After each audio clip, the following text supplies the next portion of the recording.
We live? We are live. I think we got that thumbs up in the background that we are live. Here we are, yet again on another episode of Let's Talk About It, man. We have a very special and unique guest that's in the house tonight, and we're going to get to him shortly. But it's cold outside.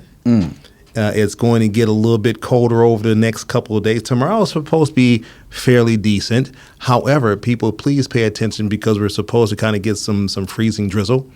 You know, so you want to watch that travel because I don't know exactly what time that's supposed to start or stop or whatever the case may be. So please leave yourself always enough time, enough distance, and drive safe. Brother Joe, what's going on with you, man? Oh, just enjoying the day, out serving the community as always. Yeah. That's it. Well, you know, really quick because that just kind of caught my attention. Right before we came on, you said how you love Minnesota. Love Minnesota. Love Minnesota. From Chicago, like the Steelers, don't but like he the love Vikings, Minnesota. That's right. I'm not a Vikings fan. Don't get it twisted. See, there he go, y'all. Always trying to say something about my beloved Vikings. You got a team, Pastor? No. Okay, that's all right. That's all right. Hey, we taking applications for next year for the Vikings, okay? There's still time to be a Steelers fan. Well, you know, speaking of the Vikings, I am kind of sad to see that Adam Thielen has chose to retire. He has been and will always be one of the Vikings' great. You know, you really... You know, people like Thielen, who's really genuine, seems to be really authentic. You like to see him kind of perhaps want a ring, you know, in his career. Unfortunately, I do not believe he was able to do so. He definitely tried out in Pittsburgh. Yeah. Yeah, you know, but and then Pittsburgh Steelers. Tough loss. Yeah, they came up a little short the other day, brother. What happened? Man, with injuries, age, everything kicked in that day. It all showed up at one time, and we got the best of us. That's what happened. It was a younger team who hung around and got the job done, man. Yeah, well, got it done. It was a fabulous season, you know, for the Steelers. But I also hear that your coach has decided to step down. Is that facts? Mike decided that, you know, after 19 years, it was time to do something different. There was some talk earlier in the year that he was thinking about stepping away from things, and I think after he spoke with Harbaugh and Harbaugh left Baltimore, as you know, he was let go in Baltimore. I think he decided it was time to do something different. Okay.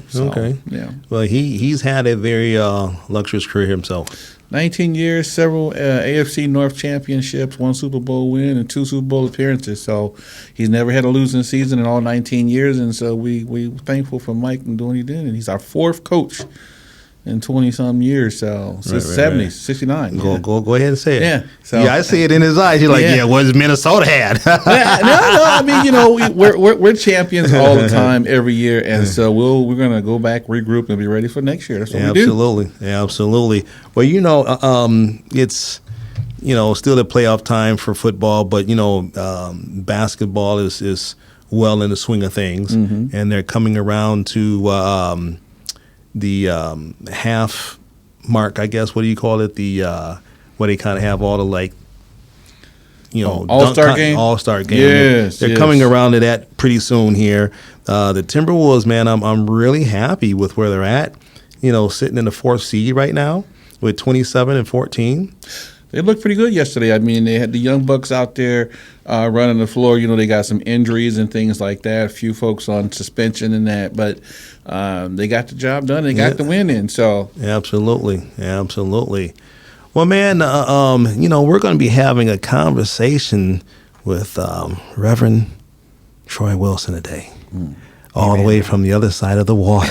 Okay. You know, but before we kind of get into that, because there's so many things that we need to talk about today, I asked this brother, I said, hey, man, send me some three, bullet points of kind of what you want to talk about today. And that man sent me a little mini book. I was like, wait a minute, I got to sift through all of this. I did enjoy, how detailed you were and everything like that there. Well, I'm like, wait a minute, I'm going to have to sit down for this one for a minute. Okay. But with that being said, man, I'm going to go ahead and turn on over to you, man, so we can kind of hit them with that famous backpack and them groundkeeping rules. Okay. Well, guys, we here every week. We just ask that you respect everyone's opinion. There's no such thing as a bad question. Remember, you can inbox us, call us, or text us, and if we can't answer your questions on this show, we'll do it on the very next show. With that show, we start, middle, and the end of the show with that backpack. That famous backpack. And that backpack consists of making sure you have your driver's license and insurance before you get in that vehicle. Remember to place them above the visor. That way if stopped by law enforcement, it won't be mistaken for a weapon. It'll be easily accessible. Remember to stay calm. Keep your hands so they can be seen. Allow the officer to go through his spiel. And as always make it on home to your loved ones. Same thing when walking down the street. Make sure you got your driver's license or ID where it's easily accessible. Remember to stay calm. Keep your hands so they can be seen.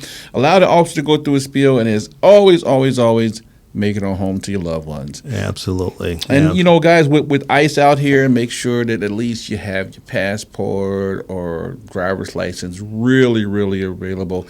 But most importantly, stay calm. I know there's some intense obstruction to folks being out here having to deal with ICE, but, I want you to make sure you're staying calm. Be relaxed. Let ICE do their job so you don't have conflict. The sooner they can verify who you are, the sooner you're on your way. Okay. Absolutely. And I just want to kind of double down on that, if I may, is have conversations with your family, have a plan in place just in case, certain things may go south or sideways or whatever the case may be. So then therefore your family will know how to perhaps follow up, connect with various services and resources that's in your community, things of that nature to just help you through some of these challenging and trauma, type of times that we're in. Yeah, do the homework. If they're knocking on your door, make sure you're asking ICE a couple of things. One, if you have a warrant. Two, is it an administrative warrant or a judicial warrant? Remember, the administrative warrant is signed by a member of the ICE team or supervisor, and it does have some weight, but it doesn't allow them to enter the house. And so if they have the judicial warrant, then you need to comply, right? So you just be sure on exactly what kind of warrants are. And then remember, in terms of warrantless arrest, they need to have firsthand knowledge that you are not a valid citizen and that you intend to abscond. So these are important things that you need to know when dealing with ICE. And just so you guys know, Brother Joe and myself, we will be doing a separate special edition, I guess, if you will, kind of addressing, some of the things that we're already kind of talking about. But we do not want to take up too much time because we just have this fabulous, special guest in the house, Reverend Professor Troy Wilson. Did I get that? You got it right. That's brother. a mouthful. Reverend Professor Troy Wilson. Yes, and the professor part, I'll get to that in a second because that's actually kind of a little bit of a joke. Okay. Because one of the things I wanted to talk about was my Bloco Folklorico Afro Samba School. Okay. I teach Brazilian drumming and singing with the purpose of marching in parades and doing shows and that sort of thing. So we actually have classes every Sunday at 3 o'clock. Okay, but before we get into that, I want to give our listening and viewing audience some history on you. Yes. So that's what I'm getting to. Yep. Okay, all right, there you go. So how I got the name Professor. Okay. All right. So when I moved, by the way, I was born and raised in Chicago. Okay. I left Chicago to go to the University of Iowa in 1990. I went to Whitney Young High School, which is Michelle Obama's alma mater. Okay. So when I went to the University of Iowa, I was in my dormitory, and there was a Brazilian mestre, a master of this martial art called capoeira. Okay. And he did a demonstration in our dormitory, and there was something about the music and the dance and the artistry that just resonated within me. Okay. And I said, I got to do that. Right. So I started taking classes with that man, and eventually I took over the class when he left to go back to Brazil. And I eventually graduated to professor status. And I got baptized, and my name in Portuguese is Macaquinho, because his name was Macaco, and Macaquinho means the small or offspring of the macaco. So I'm Professor Macaquinho. And I've just held on to that name whenever I, do anything Brazilian. Right, so right. in my samba school, I'm known as Professor Macaquinho. Okay. Wonderful. Okay. All right. So what are you doing now then? What's kind of going on? And wait a minute, because I told you I was going to try and get this right. Bloco. Mm-hmm. Yeah. Bloco, Okay. Bloco. folklorico, Uh-huh. Samba. samba school. Okay. What is that? Yep. Okay. So when I started teaching samba, I started teaching it in Iowa. So I Okay. started my school back in, it was 2005 in Iowa City. And when I was trying to come up with the name of my school, I noticed something very peculiar about like all of the other samba schools in the United States, actually any of the other schools outside of Brazil.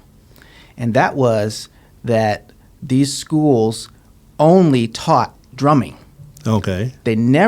I've never seen a school outside of Brazil that drummed and sang at the same time. And I thought that was quite interesting because, to keep the full culture of the Brazilian, samba, it's the singing and drumming, Okay. even in the marching. So I said, when I teach my samba, because I've also had this background in capoeira, which you have to sing in this, I decided, well, I'm going to teach drumming and singing in my school. But what kind of music is that? So now, most music, you got your melodic instruments like the guitar, your bass, and, piano, and that sort of thing, drums, right? And with the vocals, right? So that's just your traditional music. Then there's also music that's from the African diaspora, such as Cuba, Haiti, and Puerto Rico, and Brazil, where there's just drumming and the singing. So I was like, what would you call that type of music? Well, it sounds like it's kind of like folk music. Okay. So the word folclorico is folk in Portuguese. Bloco means it's like a small samba school that is kind of community-based. Okay. And then, of course, Afro is from the African diaspora. So that's what my school is, Bloco Folklorico Afro. Sound like a lot of history there. Yeah. A lot of history going on there. Absolutely. It sounds like it's a beautiful thing to kind of get into. How do you advertise? How does kids or young folks kind of, get into this here? Or is it just for young folks, or is it also for adults? Or? Most of the people that have been coming to my classes have been people older than me.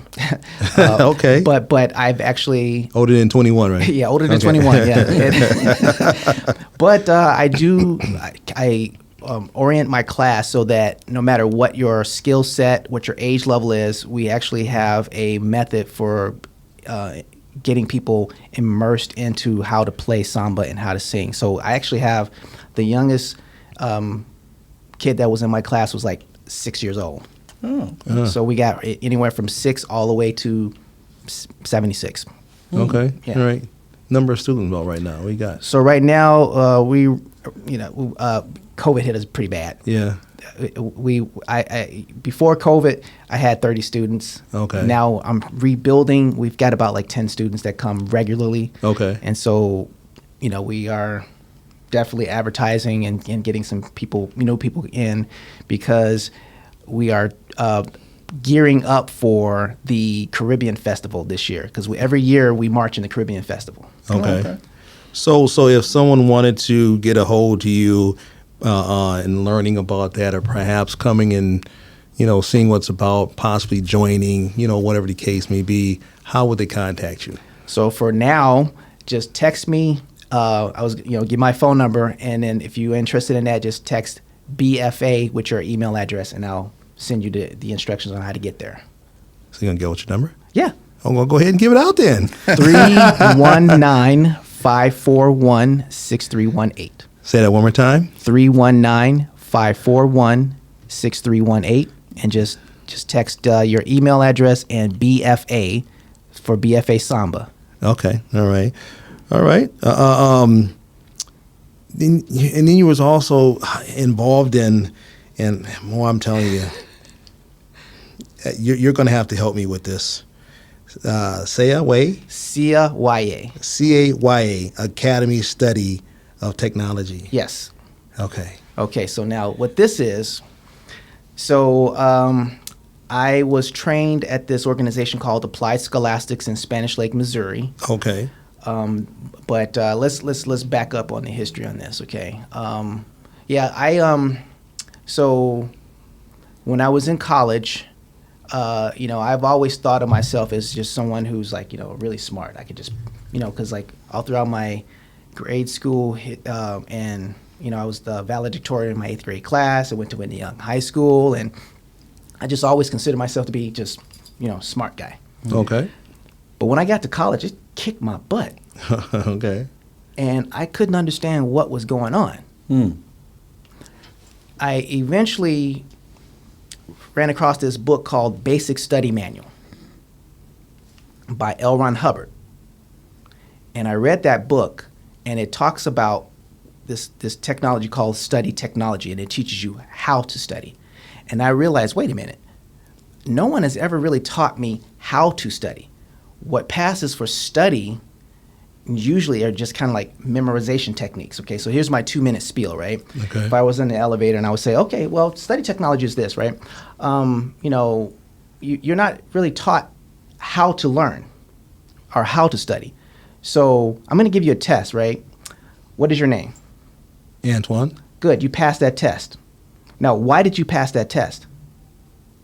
Because I know my name. That's right. Did you have to memorize or study for that? Right now, no. No, because you know your name. Right. Okay, good. So if I give you this same test 10 years from now, will you pass? I believe so. Yeah? Okay, Yeah. if I give you the same test 20 years from now, will you pass? With the grace of God, I hope so. Yeah. Okay.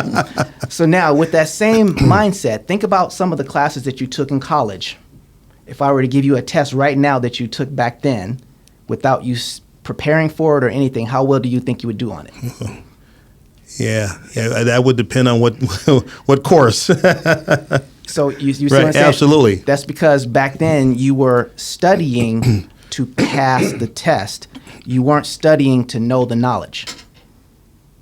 Study technology teaches you how to study and how to learn so that you know that information. Okay. So, And not only know it, but also retain it? but when you know it, you know it. Oh, Because you can apply it. True story. That's why it's called applied scholastics. okay. You're not learning to just memorize. You're learning to apply. Right. So my organization, COYA, is an accredited organization from Applied Scholastics.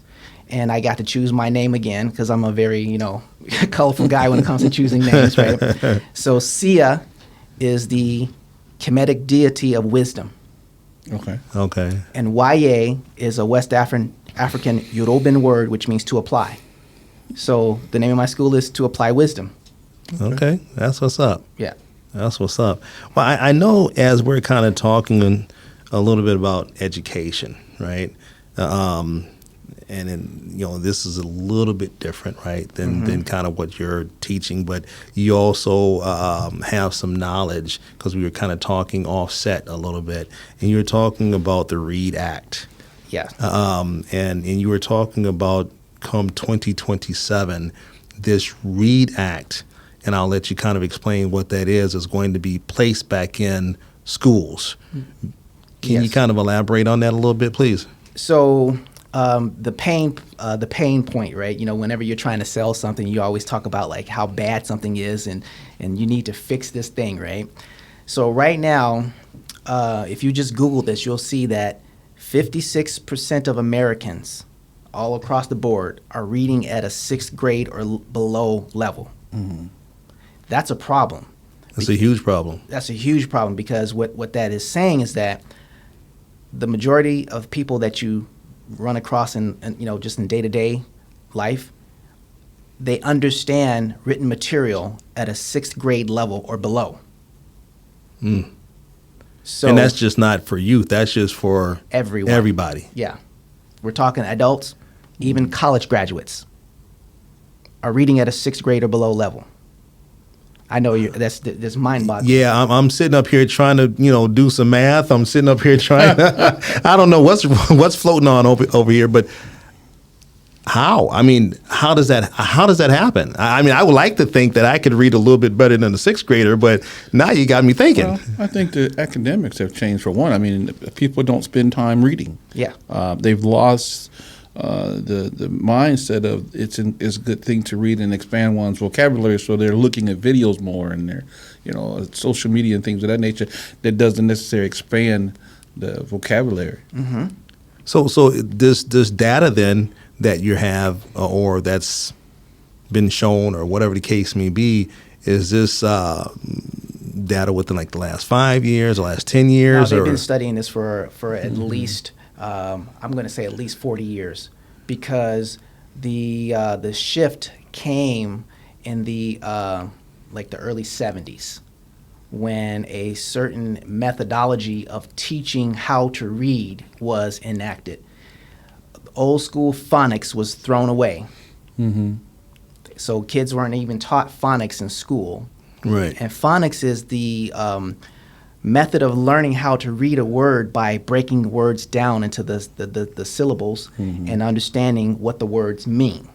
Right. So now we're taught to just read the word out loud, but just because you read the word doesn't mean that you understand what you just read. If you can pronounce it correctly, great, but if you don't understand what you just read, you're not really reading. Right. Yeah, they definitely don't teach sounded out anymore. So help me out here, because I want to make sure I'm tracking you. All right. I'm getting educated today, boy. Let me tell you. So this has been kind of being studied, 40 plus years, whatever the case may be. Excuse me. And then I'm just going to fast track you all the way to today, right? We're talking about what happened yesteryear, 40 years ago, to yesterday. What you were just kind of talking about as far as, the computers and how they're not writing and how they're doing all of these other different things, right? And then you say that, we're reading at, a 6th grade level or perhaps maybe even lower. Excuse me. Now, when we kind of go back to what is happening today with the cell phones and the computers and all this other type of stuff, I would like to kind of know or wonder how that's going to play a part, in the next 40 years, with this being able to learn and not just pronouncing words and having those good study habits and whatever else may be occurring when these kids are going to be going to college. A lot of that is technology. See, technology is great, but it has done more harm than good, because now our society is more dependent on technology than they were in past years. Before, you had to learn how to actually read a map, understand the grid, understand what north was, south was, things of that nature. But now you have GPS. I mean, even back in our age, you remembered every number you talked to somebody about. You didn't need the book. You remembered it. But most people now are so heavily reliant on their cell phones that if the phone is gone, they have no clue how to get in touch with anybody. And it's the same thing with reading. The schools aren't spending as much time on learning cursive, understanding the foundation behind retention of that information, comprehension, as much as when you look at it, do you see it? Can you read it clearly? Right. And so that does have damage and has caused damage. How many people can't write, can't cursive write, can't print because they are typing, right? The schools are having these tablets. They don't have paperwork anymore. So everything's digital. So with that being said, how does e-learning, because for, not even for example, for fact, the city of Minneapolis has went to e-learning until February 12th because of, all of the commotion kind of going on and our ICE or whatever went over to Roosevelt and did whatever they did over at Roosevelt High School, so they decided to go to e-learning. How does that impact, these kids and their learning and things of that nature? I mean, so what we found during COVID was a lot of those kids didn't even pay attention to the teachers. The parents didn't actually force them to sit there. The kids were doing other tasks while the class was going on. They weren't fully involved and participating. So the kids' education levels dropped. And a lot of those kids left school at a third grade and went back in sixth or fifth, and they were reading way below where they needed to be. So it had more harm than it did good. And the second part of it is, God forbid if we lose Wi-Fi, right? Mm-hmm. Because right now everything's tied to the internet system. Absolutely. If the Wi-Fi goes down, we got a lot of lost people. Right? We got a lot of lost people because they told you, oh my God, what do we do, right? And unfortunately, that's what happened. A lot of these kids are being educated by tablets. I mean, I see parents handing their kids the phones at 2 and 3 years old, and that's who's raising the kid is the tablet. And the unique part of it is a lot of these young kids are so computer savvy. But when you put a book in their hand, they're just lost. Like, what's this? It's not talking back to me, right? Because you have to read it. And the good thing about reading is this. When you read a good book, you can picture the words. You begin to see the green, the island. You know what I mean? It's already put there with a tablet. But if you don't have that, you don't experience traveling to Ireland even while you're sitting in Minnesota, right? And that's what we're missing out on. Yeah, absolutely. So, it sounds like with all of these, disparities and things of that nature, it seems like it widens that gap, even when we kind of start breaking it down, culturally. I was going to say, I'm going to just make it a little bit, I don't want to say worse, but, whenever there is any kind of social problem, good people always want to come in and they want to do something that's going to help that problem. However, if you're treating symptoms and not the root cause, mm-hmm. you inevitably make the situation worse. So right. Technology on top of bad foundation is bad. Mm-hmm. Right.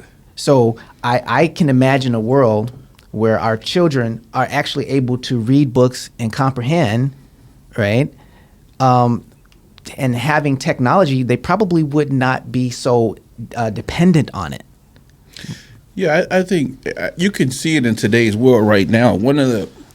Even with this major crisis, there are a lot of people who just right now don't agree with the things that the Trump administration is doing. And I always say, imagine if you understood constitutional law and the foundation of what America was, founded under. This is still considered a great experiment. And a lot of kids don't know what you're talking about when you say the great American experiment, mm-hmm. where that basis comes from, understanding the preamble, the Constitution, how to make it be a law. And instead of yelling and screaming at ICE, whom you have no control over, but if you went past ICE and started passing different laws, talking to your Congress and figuring out how you could actually change the laws that ICE is enforcing, you're going to have more weight, right, than swinging the fist. And so it's unique because more people are focused on the outer than the real meat and potatoes. And if you pick the book up, the answer's already there, right? Mm-hmm. And you just don't know it. Right, absolutely. Well, I want to ask, Reverend Wilson, how do they feel, or believe that this READ Act is going to help or improve? I'm not exactly sure what the mindset is of the Minnesota state. Okay. But I think that is still, even though I don't know what the what they're trying to achieve, mm-hmm. other than improving literacy rates. Mm-hmm. Okay. That's just going to be a good thing no matter what happens. Absolutely. So, absolutely. I mean, Joe, you said this on numerous occasions, right? When you take away something from folks, mm-hmm. or they haven't had something for such a long time, you have to kind of give them something equal or greater, mm-hmm. In order for them to buy into it, right? Also, as you're talking about giving them something equal or greater, if they haven't had this for 10 years, now we got to bring them 10 years forward just to kind of get back to square one in order for them to then start being able to comprehend, learn, do all of these things that what they should have maybe been doing the last 10 years. Yeah, I think it's important, especially with youth, that you have to build an interest in reading. You have to build the interest and importance of reading so that they want to read. Kids don't want to read now because they're not being taught to read. They used to have a Title I program, and, you'd be surprised at how many kids who pick up a book or a paper and the large words or words that they haven't seen before, phonetically, they have no idea how to sound it out and come up with the understanding of what that word is. And so they've changed that. They taught you adjectives, verbs, and, that phonetic alphabet, how to sound a word out, what this letter means, what the sound was from that word. These kids don't have that to this day. So they either know it or they don't. And the problem is they're reading words that they recognize, not that they actually know. And then when they don't understand the words, you'll see a lot of these kids use words in improper text, like the incomplete sentences, because that's how they live their life. They talk in incomplete sentences. We've allowed Ebonics to come in and accepted Ebonics as a second language, and the problem of it is we're all walking around and nobody has any true understanding of what they're missing out on because they never been taught to do better. Right. I'm all for, doing what we can do, to better educate, our society as a whole. Right. Whether you're 2 years old or, you're 82 years of age and perhaps maybe didn't have an opportunity to attend school back in their time or whatever the case may be. But we can't forget, that, as you were saying earlier, that times have changed. We have a lot of, mental health. We met with a principal several years ago, a couple years back, and he was saying that, his number one tool was to suspend a kid. That was his only tool that he had in his backpack, to kind of be able to, use against the kid, perhaps maybe even think that he's protecting this kid. But we also know that when a child is not in school, they're out there becoming a potential victim, a witness, or a suspect in a potential crime. Right. And we all know that doesn't lead to anything positive. Right. Yeah. I mean, so they don't teach it anymore, and it's not common anymore in houses. But, puzzles used to be a common thing. Families would go out, box of 500, box of 1,000, and they all sit at the table and they put that puzzle together. What it was teaching you was, one, problem solving, right? It taught you hand-eye coordination, how to recognize, identify, bring together. And it also gave you a chance just to sit around and communicate. Right? Things that we don't do anymore. We are at a point where we have people sitting across from us that we don't talk to, but we text. Right? I can tell you how many times my wife has said, "Oh, you didn't see what I sent you," and I went, "You're in the kitchen. Yeah. I'm on the couch. Why didn't you just say it?" Right? No, I didn't see it. I'm not holding the phone.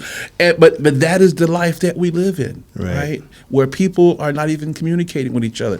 We don't come out of the house and talk to each other. We do not. We have an anti-sociable community now. Unless something actually happens, we don't get involved. I would love for you gentlemen to come and witness the academy. We because I actually I have a course that I teach. It's called the communication course, and it's excellent for husband and wives to do it together. Mainly that counts me out. The main reason why that course is in our curriculum is because in order to be a good instructor or a good teacher, you have to be able to communicate. And so that's just one of the courses that we have on our lineup. But you were talking about how the principal had the only arsenal in his backpack, which is to suspend the kid, right? Mm-hmm. Do you know that there is one of the barriers in study that I can demonstrate to you that is the number one cause of juvenile delinquency and kids not wanting to be in school? And once you remedy this one thing, which is not the symptom but the actual root cause, that child literally wants to be in school and is interested in learning. That's what we're trying to do. We're trying to handle the root cause of why people don't study. Well, I'm going to say two things here, Reverend. Number one, please come back. Okay. All right. We're coming down to the end of a fabulous show, but I want you to come back. You are welcome here anytime you get ready. But before we kind of go, I mentioned mental health. Yes. And so I want to talk a little bit about the ARC consulting group that's kind of deals with some mental health stuff and some other things. Can you elaborate on that just a little bit, please? Yes. So this is an organization that is, okay, so now I'll give you history on this. So have you heard of Dianetics, the Modern Science of Mental Health? No. So this was a book that was written by L. Ron Hubbard in 1950, and this was during a time when the only mental health that was available at that time was psychoanalysis and psychiatry. Okay. Right? Prefrontal lobotomies, shock therapy, and now we have drugs, right? But once again, all of these are dealing with symptoms and not the root cause of what is actually causing a person to have neuroses, psychoses, phobias, fears, unwanted emotions, all of these things. There's a root cause behind that. And in the book Dianetics, L. Ron Hubbard actually discovered what that is, and he, literally details what that thing is. It's the unconscious mind that Freud was touching on. Sigmund Freud touched on it, but never actually fully uncovered what that was. So in this book, he actually outlined a therapy that anyone can learn just from reading that book. And you can actually help yourself, you can help your friends, you can help your neighbors just from reading this book and applying the technique in it. So I bought the book when I was in high school in 1985. And I tried to read it.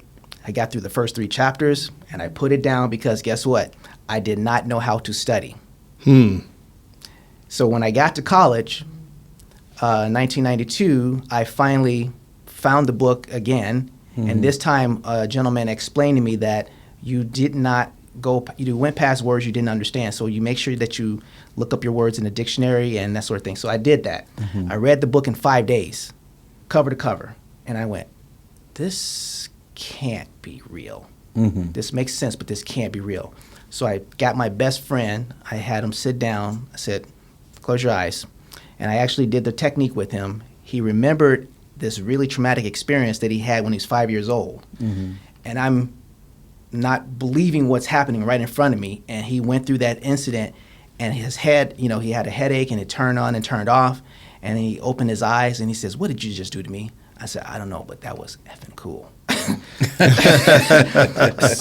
So that's when I started my journey of learning Dianetics. Okay. And so what the ARC consulting group does is we do seminars, workshops, and if you want to know about that, same thing. Send your email address to me on my text me your email and put ARC. That way I'll know which thing that you're interested in learning about. Okay. So the first one, BFA. Your number is 319-541-6318. And if you're interested in Samba, BFA. If you're interested in study technology, SWA, that stands for COYA Academy. And if you're interested in mental health, ARC. Okay. That number one more time. 319-541-6318. All right. Wonderful. Brother Joe. Yeah. Reverend, it was extremely enlightening, having you here. I truly look forward to attending some of your classes, even though that I'm not married. Okay. I'm going to sit in anyway. I'm going to find me somebody. Come on, girl, let's go. I got some place where we need to go. But no, seriously, please come back. Will do. You know, we definitely need more conversation. You know, more education, more planning. You know, things of that nature in 2026. We are in definitely some challenging times. We are Amen to seeing that. things that are unprecedented, and individuals are being impacted by this on so many different levels. And it's these puzzles, crossword puzzles, Yeah. and communication, and education, and books, and you know, we talked a lot about reading. We didn't even get a chance to really touch on math and some of these other important subjects that you know, we may be lacking on, you know, as well. Because I know when we were in school, you know, we had our adding and multiplication and division and so on and so forth. And, you know, you're talking about when I passed a test from 10 years ago, my kids came home and said, "Dad, can you help me with this?" I looked at that book. I'm like, "What is this? This ain't math. What is this?" It was just much different, right? And I had no clue, no understanding on how to come up with this answer. You know, Yeah. I was working with VJ Smith and the Mad Dads, right? And that's how I got introduced to him, is through that was when I first started, you know, applying for my Applied Scholastics license. And I went to him and I showed him the materials on that, and he allowed me to teach his group the first course, which is called Learning How to Learn. And one of the guys that graduated from the course came to me, you know, at first he was like, this is kid stuff. But then when he finished the course, he came to me afterwards. He says, "Troy, my daughter came to me the other day with her homework. And for the first time, I was actually able to help her with her homework." And that's when I Right. knew that I was doing something right. Absolutely. I'm doing God's work. That's here. amazing. That's amazing. Well, you know, if there was one thing, you know, that you would be able to leave, you know, our listening and viewing audience with, what would that be? Center yourself. You are much more powerful and brilliant and godly than the current environment is wanting you to believe.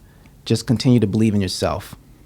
You will make it through this. This is some trying times, but this is just a test. God does not give you anything that you can't handle. Amen. Absolutely. Amen to that. Brother Joe, Hmm. you know, we coming down to a very spirited, spiritual, educational show today. We're always kind of talking about the trials and tribulations and the trauma, you know, that we see on a daily basis. So it was inspiring, you know, to have such a fabulous guest. Reverend Troy, again, thank you. But we can still not, you know, forget, you know, nor can we close our eyes to what we're seeing today in almost real time, if you will.